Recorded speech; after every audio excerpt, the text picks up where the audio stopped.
had never coached any club before, had never coached at any level before he became the German national team coach, and he did so particularly successfully.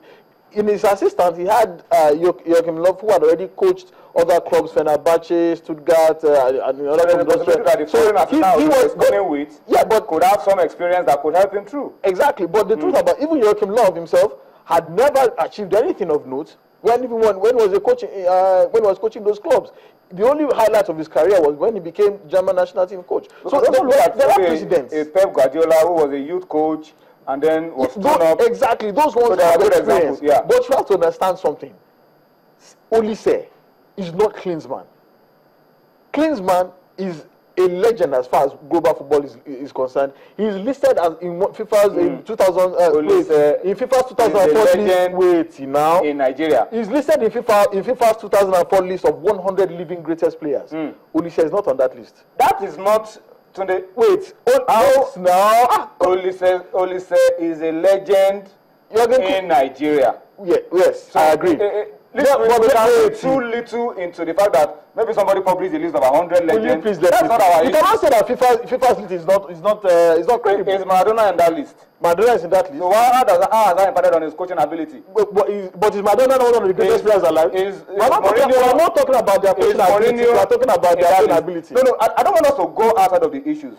The issues that we're talking about today, these responsibilities, I agree. Are they workable? They are particularly workable. And can we give Oliseh a chance to work them out? Like I said, it depends on whether he's willing and able to adapt himself to the local conditions. Okay. I would have given. What conditions are you looking at? I would have given Oliseh I would have made him the chairman of the technical committee of the technical department of the NFA. He seems more suited to that. Look, but what they've said to they have not given him that. What they are giving Oliseh is Super Eagles manager, and they have listed. Look, I don't want us to dilly-dally on what is not. Look, what I'm not going to be technical study group chairman or technical committee chairman. But he's coach of Eagles. He's the de facto head of the technical committee. De facto head. No, it's not in the committee. The committee is for the board members and everything. So not the committee, the technical department. He's the de facto head. With this project that they exactly to him, okay. Which is exactly the same thing Jürgen Klinsmann is doing for the US national team. He oversees every he has drawn up a blueprint for all the national team coaches. He's in charge of the been in charge of the national team. Exactly. Drawn up so the blueprint for the academies, but you cannot compare the working conditions in the US.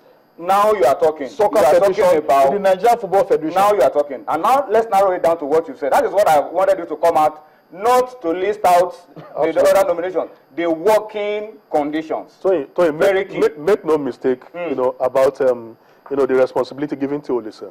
You see, the Nigerian people don't want to listen to whether you are giving 10 expectations. That the Eagles should win. They want the Eagles to do well. And coming to the conditions, very simple. And that's why I said Oliseh, having played for this country, should be conversant with some of the issues. I mean, as a coach of the Super Eagles, you could have a situation where your player calls you and say, "Coach, please let me play more for my team, for my club." And you have 2 weeks to a game. Maybe it comes 3 days to the game. What do you do? As a coach of the Eagles, you could have a situation where in the halftime, some desperate officials of the technical committee are breathing down your neck and shouting that the fans are booing your team. Shouting that we are going to sack you. We are going to sack you. How do you cope? These are issues. Not forgetting the enemies in quotes that he made when he was a player. Those ones are still waiting with the hatchet. Those ones that's a long time. Look, that's a long time. I want to see how he react. Why he has transited, successfully from being a player, because I know that in 2002 there was an issue when they camped in Seoul Beni. He was the captain, and the Football Federation at that time said we are going to travel by road from Seoul Beni to Abidjan. He refused and led the revolt. And there was a time they even pulled out of a friendly game. And so I want to see how he's going to react as a coach. Is he going to play with the players to remember the famous issue in Mali as well? We can always count. We can always mention all of these things. And I remember we raised this issue the other time as well. That the pronouncements he made when he was a player, and now that he's a coach, we should expect that there will be some changes. Absolutely. I think you have criticized the home-based players in the past. That was when they went for the Confederations Cup and all of that. The pronouncements he made in the past, we expect that there will be some changes now. But what I want us to talk about really, I'm telling you, we also hope that he will look at, you know, the positive achievement Keshi made. For instance, we're talking about the home-based players. You know, I mean, you can't jettison the home-based players. I mean, just to buttress that point, Salisu Yusuf, who is a hero or a champion and a very successful coach, on the domestic club coach, will still be working with Sunday Oliseh. Okay. And I think Salisu has a very key role to play. Salisu, Ikesho Rumu, who has been doing some amazing work with goalkeepers, and the other coaches have been doing a lot of work with these home-based players for a lot of years. So I expect that they will still be there to lay a solid foundation for the home-based players who can make the Super Eagles a lot more competitive. Well, there's no choice actually, because the CHAN is now a major competition on the African continent. So he has to work with, unless he's trying to divorce himself. Yeah, but practically speaking, let me come to you. Practically speaking, you've seen all the expectations from the Nigerian Football Federation. Those things are not going to be easy. No. Meet periodically with club coaches, yes. Draw up a philosophy for coaching, a 5-year development plan. Meet with all the national team coaches, under 23, under 20, you know, the ego of all these coaches and all of that. And then it comes also to an issue of the technical director of the Nigerian Football Federation, Amadou Shaibu, vastly experienced. That was what they brought him to also come and do. Oversee and meet. So the NFF will have to come out and mark out clearly what Sunday Oliseh will be doing with all of these expectations. Because all of this, I wonder if they list all this, what will be in Shaibu's portfolio? All right, so they have to come out and mark out clearly that technical director, this is what you are doing, this is what you are doing, this is what you are doing. Sunday Oliseh, your program, laudable, your foreign assistant who is helping with developmental program, this is what he's doing, this is what he's doing, this is what he's doing.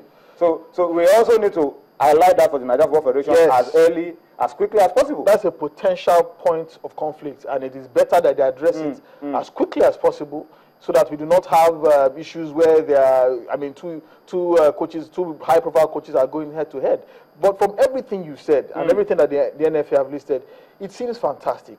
And I can confirm that this is what some coaches in some parts of the world are doing for federations. So it's nothing new. It's nothing new. It's not something somebody just pulled out of the sky. But I still maintain that Oliseh himself has to decide if he's able and willing to adapt to the local conditions, if he's able to be the live and work here. Exactly. And he must learn one thing. Oliseh, for all his good qualities, he's not a diplomat.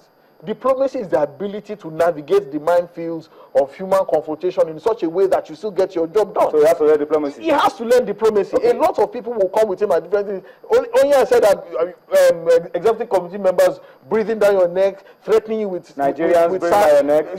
Fans who want to stone or lynch you. There will be so much pressure. He has to rise above all that. All right, let me just go to Twitter very quickly and get some opinion from those who are sending in their tweets. Babatunde Samuel at SMD4BBT says expectations on Oliseh are high. I hope pressure from all aspects will not pull him down. He's sending his one in from Ikorodu. Pastor Sam Okwesa at Samikwe says he wants to know if Oliseh has ever coached the club. Tunde talked about it. He's coached before in a Belgian 4th Division club. Well, that's the experience that we have, but he's been doing plenty of work with FIFA study group, and it's also shown that he has an understanding of the game. Great Amos at OJBEG says Oliseh is the man for the Super Eagles job, the best decision ever taken by the current NFF. Joy Forever 74 says, may Nigeria not miss out of AFCON again, and he says, I'm praying for Oliseh to succeed. And he also talked about the FA Cup in Nigeria, that is being a giant killing day for big teams. Wisdom Peter says the NFF should stop speculating who to lead Nigeria. They should go out there and get a very good coach. And he's asking, is Oliseh the man? You should tell us. But it looks like the NFF are looking for him. He's their man. He's the man they want for the job. Me Query at Me Query says Oliseh is good for the job, but trust Nigerians. One, it's not a foreigner, and he will be joining Keshi soon on the bench. I don't understand what he's talking about. Maybe that he could be going. This guy has raised an issue which you guys touched on very quickly.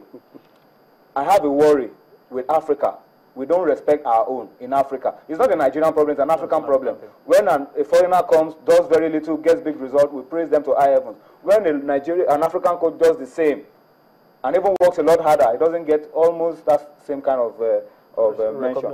Okay, Shaga Linda says Oliseh is not a bad choice. Let's try another coach, and he says Oliseh is experienced.